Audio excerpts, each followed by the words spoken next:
नमस्कार दोस्तों, मैं एडवोकेट यशवंत यादव आपका स्वागत करता हूं लाइट वाइज में। आज हम बात करेंगे ये जो बजाज फिनसर्व कंपनी है इसके बारे में। बहुत सारे लोगों का कॉल आया इनकी रिकवरी की प्रक्रिया। देखिए, बजाज फिनसर्व कंपनी जो है personal loan, business loan, education loan, car, बस, ट्रक, जीप, माने जो भी लोन है, होम लोन है, प्रॉपर्टी का अगेंस्ट लोन है, कंज्यूमर ड्यूरेबल लोन है, सभी प्रकार के लोन दे देता है और सभी प्रकार के लोन देता है। और इनकी इंटरेस्ट रेट भी औरों से थोड़ा सा कम होता है, इनका इंटरेस्ट रेट भी कम होता है। लेकिन इनकी रिकवरी प्रक्रिया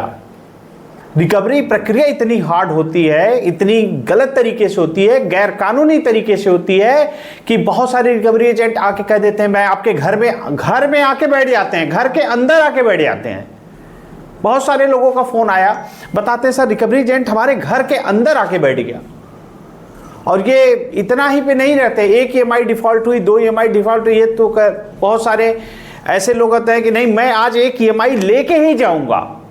इतनी माने इनकी बात का तरीका धमकी के अंदाज में होता है कि नहीं आज मैं बैठा रहूंगा, जब तक एक EMI नहीं देंगे तब तक मैं जाऊंगा नहीं। और जो हमारे क्लाइंट हैं, जो हमारे सब्सक्राइबर हैं, जिनको अपने राइट्स के बारे में अधिकार है, वो शेर को सवा शेर मिल जाता है। तो जहां पे शेर को सवा शेर मिल जाएगा तो वहां पे वो डाउन भी हो जाते हैं। तो बजाज फिनसर्व के रिकवरी की प्रक्रिया के बारे में आज हम बात करेंगे। तो वीडियो शुरू करने से पहले आपको बता दूं, अगर आपने लोन लिए हैं, डिफॉल्ट कर गए, नहीं भी दे पा रहे हैं, तो सबसे पहला काम कंपनी को इन्फॉर्म करने के लिए लीगल प्रायर नोटिस आप जरूर दे दीजिए। ये आपका दायित्व है, आपका अधिकार है। कंपनी को इन्फॉर्म करना आपकी रिस्पॉन्सिबिलिटी है। आपने लोन लिया, डिफॉल्ट हुआ, आपकी EMI डिफॉल्ट हो रही है, ECS बाउंस हो रहा है, तो आपका दायित्व बनता है। और RBI की गाइडलाइन में कहा गया है यदि आपने किसी विषम परिस्थिति के कारण लोन की EMI नहीं दे रहे हैं, विषम परिस्थिति में कुछ भी हो सकता है, जॉब लॉस, व्यापार में घाटा, या फिर कोई बीमारी हो गई, दुर्घटना हो गई, कुछ भी हो सकता है, उसमें अगर आप लोन की EMI नहीं दे पा रहे हैं तो कंपनी को अवगत करा दीजिए। अवगत कराना, ये जो कंपनी को अवगत कराएंगे, इन्फॉर्म करेंगे, वो एडवोकेट के लेटर हेड पे, ऐसे नहीं कि अपने लेटर बना करके भेज दें। ये जो भी काम करिए एडवोकेट के लेटर हेड पे, जरिए रजिस्टर्ड डाक, स्पीड पोस्ट के माध्यम से भेज दीजिए, ताकि उसकी ट्रैकिंग ID, डिलीवरी रिपोर्ट भी आपके पास आ जाए। तो मैं बार बार आपको कहता हूं, पैसे हैं तो इनके पैसे दे दो, कम है नहीं है सेटलमेंट करके ही दे दो, क्योंकि कर्ज मुक्त जिंदगी जीना ज्यादा अच्छा होता है तो पैसे दे दीजिए, और नहीं है तो सेटलमेंट है, कम है तो सेटलमेंट ही करके दे दीजिए, अगर हो रहा है तो कर डालिए।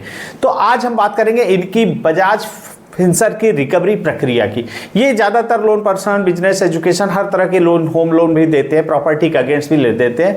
लोन देने के बाद ये लोन डिफॉल्ट हो जाता है। यदि लोन चलता रहता है तो सब कुछ ठीक है, कोई बात नहीं, कोई दिक्कत समस्या नहीं है। यदि लोन डिफॉल्ट हो जाता है, एक EMI डिफॉल्ट हो गई, 2 EMI डिफॉल्ट हो गई, ये इनके जो फिनसर्व के रिकवरी एजेंट होते हैं, ये आपके घर पे आकर के आपके मान सम्मान को खराब करते हैं, आपके अड़ोस पड़ोस में बातें करते हैं, यहां तक कि गाली गलौज भी करते हैं। तो इनको तो पहली बात ये बताइए, यदि आपके घर पे कोई आ करके आपके मान सम्मान को खराब कर रहा है और आपने इनका पैसा चुका भी दिया, सेटलमेंट ही कर लिया या पूरा पैसा ही दे दिया, क्या इनके मान सम्मान को वापस ला सकते हैं? जो गाली गलौज की है, मान सम्मान खराब करके उसको वापस लाया जा सकता है? क्या ऐसा अधिकार है इनके पास? इनके पास कोई ऐसा अधिकार है कि ये गाली गलौज कर सकते हैं, ये घर में आके अंदर बैठ सकते हैं? एक तो क्लाइंट हमारे थे नासिक के, वो घर के अंदर बैठा करके चाय पूछ रहे हैं, और वो पैर के ऊपर पैर बैठ के ऐसे साहब की तरह बैठा हुआ है जैसे कि बहुत बड़ा अधिकारी है, और आकर के घर के अंदर बैठा है और कह रहा है, चाय भी पी रहा है। और हमारे सब्सक्राइबर थे, क्लाइंट थे हमारे, वो जा करके उनको चाय भी पिला रहे हैं, सर बाहर बच्चे लाइए, घर के अंदर आइए, अपनी इज्जत बचाने के लिए। तो घर के अंदर बैठ रहा है, चाय पी रहा है। तो शेर को जब सवा शेर मिल जाता है ना, तब ये जिसको अपने अधिकार पता है, जिसको कानून पता है, जिसको RBI की गाइडलाइन पता है, वो इनको सबक सिखा देंगे। और जो डरेगा, एक चीज, अच्छे खासे पढ़े लिखे लोग, अच्छी नौकरी करने वाले लोग इनसे डर जा रहे हैं। अरे हैं कौन ये? फर्जी रिकवरी एजेंट। और इतना डर जा रहे हैं कि आदमी परेशान हो जा रहा है, गलत विचार आने लग रहे हैं। एक लोन को चुकाने के लिए दूसरा, तीसरा, चौथा, मल्टीपल लोन में फंसते चला जा रहा है, और डर का माहौल बना हुआ है। अच्छे से सो नहीं पा रहा है, नींद नहीं पूरी कर पा रहा है, केवल इस फर्जी वाले रिकवरी एजेंटों के चक्कर में। तो डर आपका कब समाप्त होगा पता है आपको? जब आपको अपने राइट्स पता चल जाएंगे। और ये फर्जी वाले रिकवरी एजेंट कब तक आपको डराएंगे पता है? ये आपको कब तक डराएंगे? जब तक आप इनसे डरोगे तब तक डराएंगे। ये तो एक्सपर्ट होते हैं ना, इनको तो एक दिन में 50 जगह जाना होता है रिकवरी करने के लिए, तो इनको तो पता है कौन कैसे डरता है। तो आप इनको एक्सपर्ट हैं इस क्षेत्र के, तो आपको इनसे लड़ने की जरूरत नहीं। अपने राइट्स को जानिए, अपने अधिकार को जानिए। लोन लेना, लोन न चुकाना अपराध थोड़ी ना है। आप अपराधी नहीं है कि आप अपराधी हो, डर रहे हैं उनसे, घर का बेल बज रहा है, रिकवरी एजेंट आ गया, डर गए। क्यों डर रहे हो? क्यों डर रहे हो? कोई भी रिकवरी एजेंट आता है, पर ठीक है घर पे आया, बेल बजाए, कौन है तू, कौन है बता वाले? आंख में आंख डाल के बात करिए, डरना बंद करिए। पहला काम, अगर आप हमारे सब्सक्राइबर हैं, हमारे क्लाइंट है, तो डर डर के जो गलत विचार आ रहे हैं मन में, जो ये ऊंची आवाज में बात कर रहे हैं, मान सम्मान खराब कर रहे हैं, गाली गलौज कर रहे हैं, आप इनकी आंखों में आंखें डाल करके बात करें। है कौन? बताइए है कौन? अगर जेन्युइन होगा, आईडी कार्ड होगा, है कौन तो बनेगा। आपको कैसे पता चले कौन है? तुम हो कौन? मैं कैसे मान लूं तुम किस कंपनी से हो?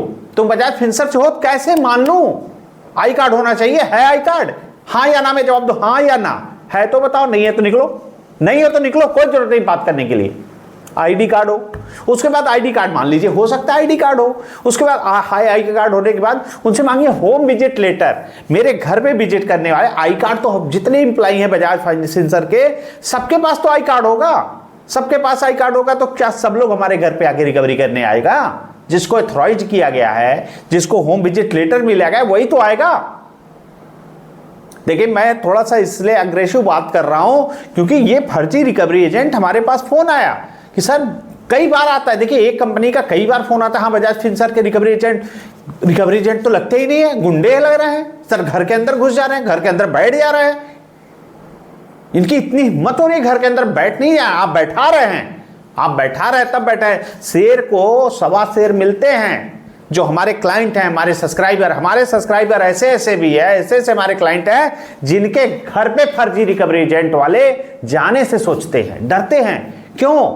क्योंकि इसको मालूम है इसका राइट्स, इसका अधिकार मालूम है। वो तो आईडी कार्ड, पहला काम आईडी कार्ड है क्या? आई कार्ड दिखाओ। होम विजिट लेटर माने होता है कि ना, जितने भी एम्प्लॉई हैं क्या सब मेरे घर तो आ नहीं सकते? तो जिसके पास होम विजिट लेटर है, आपको अगर अथॉराइज किया गया है मेरे घर पे विजिट करने के लिए, तभी आप हमारे घर विजिट कर सकते हैं। उसके बाद DRA का लाइसेंस होना चाहिए, डेप रिकवरी एजेंट का लाइसेंस होना चाहिए। आप रोड पे चलते हैं, गाड़ी चलाते हैं, तो उसके लिए ड्राइविंग लाइसेंस होता है। वैसे रिकवरी की प्रक्रिया करने के लिए RBI की तरफ से DRA का लाइसेंस होना चाहिए, तभी आप रिकवरी कर सकते हैं, नहीं तो आप ऐसे रिकवरी नहीं कर सकते हैं। और ये बातें आंखों में आंखें डाल के बात करिए, डरने की जरूरत नहीं है, आप अपराधी नहीं हैं।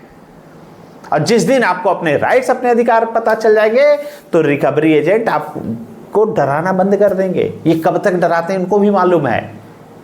कब तक डराएंगे? जब तक आप डरेंगे तब तक डराएंगे। जिस दिन डरना बंद कर देंगे उस दिन डराना बंद कर देंगे। इनकी क्या औकात है कि डरा देंगे आपको? आप डरते हो इसलिए डराते हैं। और डरना बंद करो। क्यों डरना बंद करने का मतलब क्या है?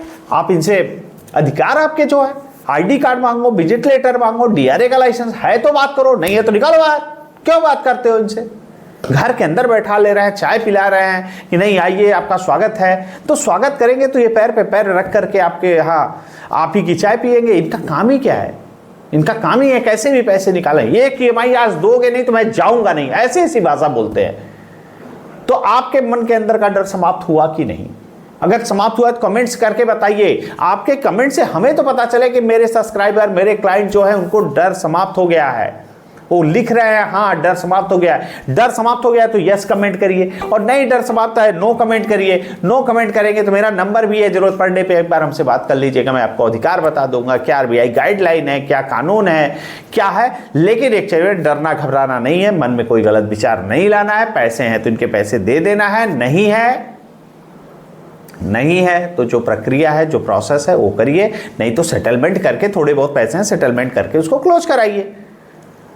और ज़्यादा बदतमीजी ये करते हैं ना तो 112 नंबर पे फ़ोन बुला करके पुलिस की कंप्लेंट करिए इनकी। क्योंकि मैंने कई लोगों को देखा, कई जगह से फ़ोन आता है सर ये बजाज फिनसर्व के कुछ ज़्यादा ही कर रहे हैं। तो नियम कानून सबके लिए RBI गाइडलाइन बराबर है। अगर कोई भी फर्जी रिकवरी एजेंट ऐसी बदतमीजी कर रहा है, मान सम्मान खराब कर रहा है, तो ऐसा करने का कोई अधिकार उसको है ही नहीं। आप डरोगे तो डराएंगे। आप कोई अपराधी नहीं हो, आप अपने आप को अपराधी मत समझिए। जो डर करके अपराध समझ रहे हैं कि मैं अपराधी हूं, मैं डर रहा हूं, वो लोग तो आ गए, उनका तो काम, ऐसा डरने की जरूरत नहीं है तो बात करिए। ID card, visit letter, DRA licence है तो बात करिए, नहीं है तो कोई बात करने की जरूरत ही नहीं है। क्यों बात करते हैं? यहां तक कि ये फर्जी पुलिस और फर्जी रिकवरी एजेंट बन जाते हैं, फर्जी पुलिस बन के बात करते हैं कि मैं इस थाने से बोल रहा हूं, आपके नाम पे एफआईआर दर्ज कराने वाले हैं, ये वकील साहब है, ये इनका नंबर है, ये फाइल नंबर है, आप इनसे बात कर लीजिए, नहीं तो आपके ऊपर 420 का केस हो जाएगा। आपको नंबर देंगे, दूसरा फर्जी रिकवरी एजेंट एडवोकेट बन के बैठा रहेगा वहीं पे, फर्जी एडवोकेट। आप उसको फोन लगाएंगे तो बताएगा हाँ मैं यहां से बोल रहा हूं, ये है आपके नाम पे 420 406 की धारा में एफआईआर हो रही है, 420 तो बंद हो गया, उनको मालूम अपडेट ही नहीं है, फर्जी है ना। तो डरने की जरूरत नहीं है, डरे घबराए नहीं, अपने राइट्स को जाने, अपने अधिकार को जाने। और कोई दिक्कत समस्या परेशानी हो, हमारा नंबर है, आप हमसे संपर्क कर सकते हैं। मैं अपनी बातों को यही समाप्त करता हूं। जय हिंद, जय भारत, नमस्कार।